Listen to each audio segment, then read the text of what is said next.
Góðan dag, gott fólk. Kæru gestir, verið velkomin á þetta málþing fullveldi og þjóðaröryggi. Þetta einn af fjöldamörgum viðbrögðum í tilefni af aldarafmæli fullveldis Íslands. En slík tímamót gefa okkur auðvitað tækifæri til að líta öxl, en líka að spegla fortíð í nútíð og horfa fram á veg. Hvaða merkingu hefur fullveldi fyrir okkur í dag? Hvaða merkingu hefur hugtakið þjóð í hugum Íslendinga árið 2018 og hvaða merkingu hefur hugtakið þjóðaröryggi í nútímanum? Þjóðarhugtakið eins og við þekkjum hér inni kannski fyrst og fremst pólitískt hugtak eins og við nýtum það í nútímanum. Hugtak sem á rætur sínar í 19. öld. Auðvitað fyrir þann tíma töluðu við þjóðir og þjóðir fornra tíma voru kannski fremur hópar. Þá skilgreindu menn sig ýmist sem Íslendinga, norræna menn eða dalamenn eftir því hvar þeir voru og í hvaða samhengi þeir voru að tala. En pólitíska hugtak þjóð verður ekki síst til á 19. öldinni. Og þjóðerni hefur síðan verið skilgreint með ólíkum hætti milli ólíkra þjóða. En hér leitum við nú gjarnan í hugtökin land, þjóð og tunga þegar við ræðum þjóðerni.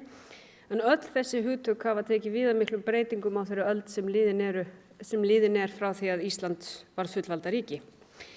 Samsetning þjóðarinnar hefur breyst, samfélagsgerðin hefur breyst og fullveldisafmælið því kærkomið tækifæri til að velta því fyrir okkur hver við erum, hvaða gildi við leggjum til grundvallar því að kalla okkur þjóð og leið og okkur ber að standa vörð þær rætur sem við eigum, þann menningararf sem við eigum, tungumálið, söguna.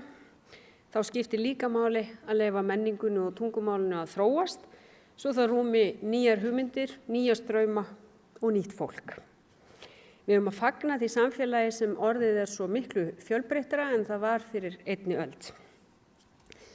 Ég hef líka stundum velt því fyrir mér þegar ég ferðast landið hvort að landnámsmennirnir myndu þekkja Ísland dagsins í dag. Landið hefur breyst ekki síst af mannavöldum, líka fyrir tilstilli náttúrunnar. 50 eldgos hafa breytt ásýnd landsins og dæmi séu tekin á öldinni.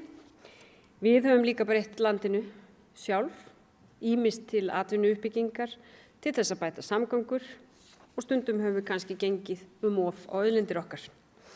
Og það mikið fagnaðarefni hversu breytt viðhorf eru í samtímanum miðað við, ef við lítum bara nokkra áratugi aftur í tíman til umhverfisverndar og náttúruverndar og gildis og mikilvægis ósnortinna náttúru fyrir okkur sem samfélag.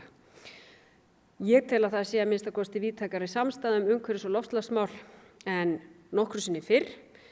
Leið horfum við til þess að Ísland ekki eyland í umhverfismálum. Það ekkert eitt land sem getur afstýrt hlýnun jarðar og umhverfisbreytingu sem ógna öllu lífríkinu okkar. Þar þurfum við að starfa saman og þar eigum við brýnt erindi í alþjóðasamstarfi. En það segir kannski sitt hvað, það vakti töluverða athygli mína könnun sem var kynnt hér í síðustu viku að mig minnir. Það sem fram kom að mikill meirihluti Íslendinga sannfærður loftslagsbreytingar af mannavöldum, að það séu staðreynd og skerum okkur úr á öðrum þjóðum hvað það varðar.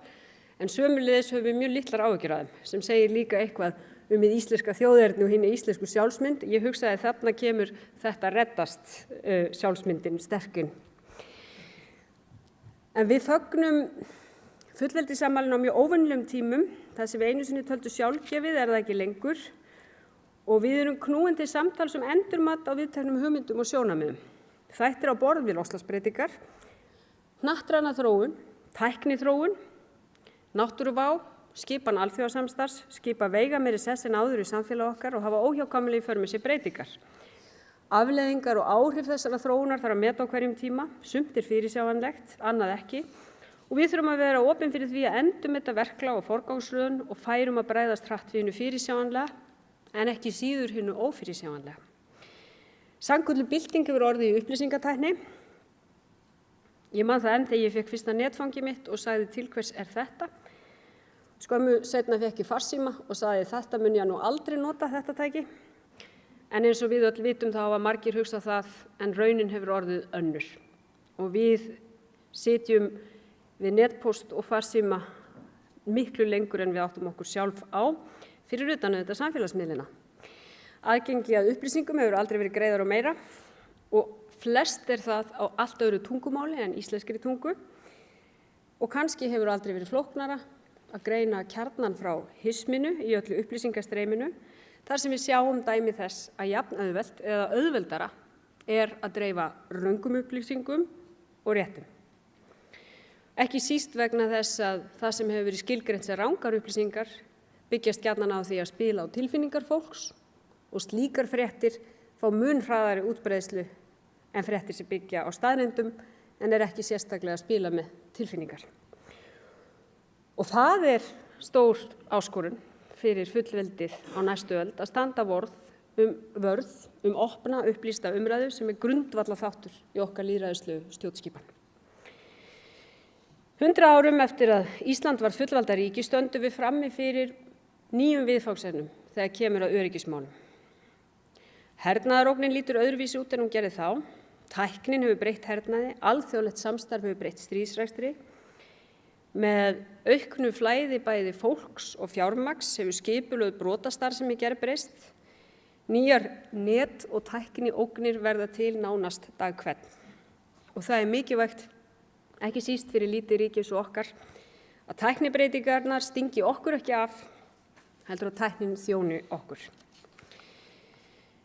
Í þeirri þjóðaröryggisstefnu fyrir Ísland sem Alþingi samþykkti skapaðist breið samstaða nýtt öryggishugtak, útvíkkun öryggishugtaksins, þó að vissulega sé enn pólitískur skoðanaágreiningur milli okkar sem teljum að Ísland eigi að standa utan hernaðarbandalaga og hinna sem líta á þau sem mikilvægan þátt í alþjóðasamstarfi Íslands.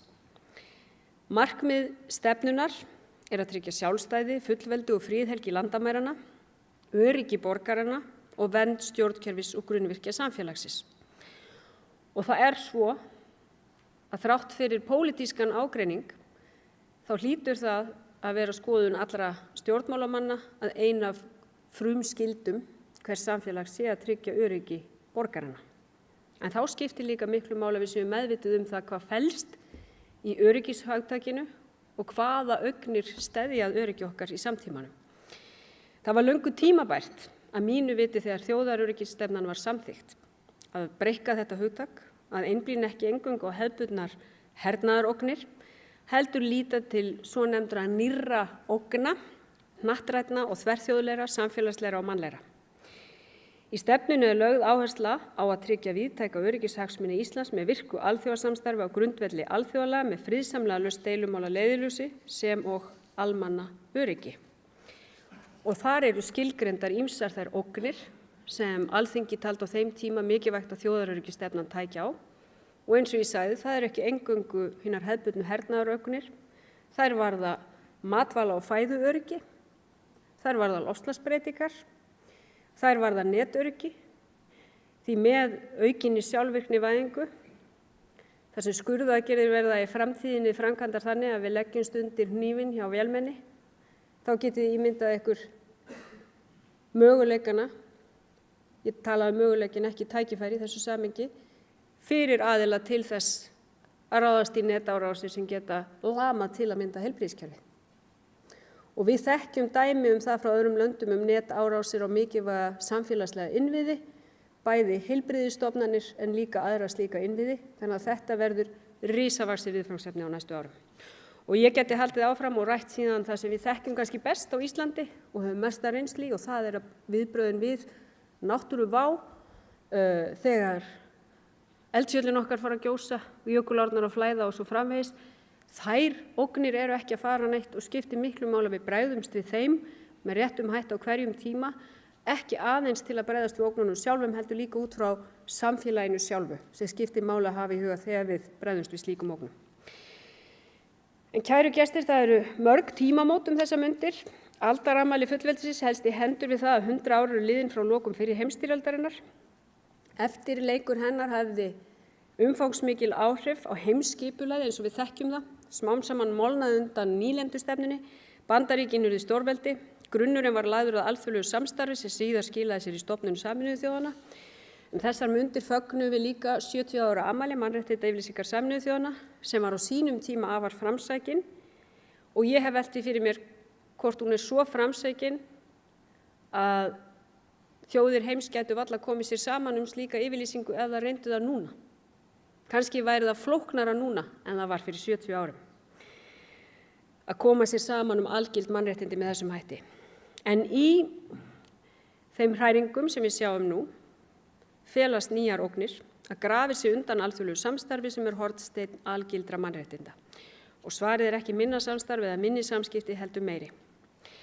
Því fullt tilefni til að spyrja okkur í dag hvað við getum lært af aldarsögunni, hvaða þýðingu sagan hefur fyrir okkur nú, hvernig hefur fullveldishugtakið þróast, hvaða áhrif hefur alþjóðasamstarf, tækniþróun og hnattvæðing haft á fullveldishugtakið, hvernig sjálfsákvörðunarréttur ríkja í hnattvæddum heimi og hvaða áhrif hafa algild réttindi á fullveldi. Þetta meðal þeirra spurningar sem verða ræddar hér í dag. Málþinginu verður skipt í 3 hluta. Fyrst verður sjónum beint að inntaki fullveldishugtaksins. Í öðrum hluta fjallað þjóðaröryggi og í 3. hluta eru áskoranir framtíðarinnar reifaðar með tilliti til fullveldis og þjóðaröryggis. Ég ætla að reyna að vera með ykkur hér í dag því ég á að loka þinginu og draga þó eitthvað mjög mikilvægt saman af því, en ég biðst fyrirfram afsökunar á því að ég þarf að bregða mér í burtu í 20 mínútur á eftir, en það líka til að sinna mjög mikilvægu verkefni að ræða við börn sem ætla að leggja fram nokkrar réttindakröfur. En það sem markmiðið var með þessu málþingi, það var að draga fram þessa breiðu sýn og ólíku nálgun og ég vil þakka Þjóðaröryggisráði, Alþjóðamálastofnun og háskólunum okkar sem vinna saman að þessu verkefni. Og ég vona að samtalið verði frjótt og fjörugt og okkur til gagns til að móta sýn okkar á þjóðaröryggi á komandi öld fullveldisins. Hér með set ég þetta málþing. Takk.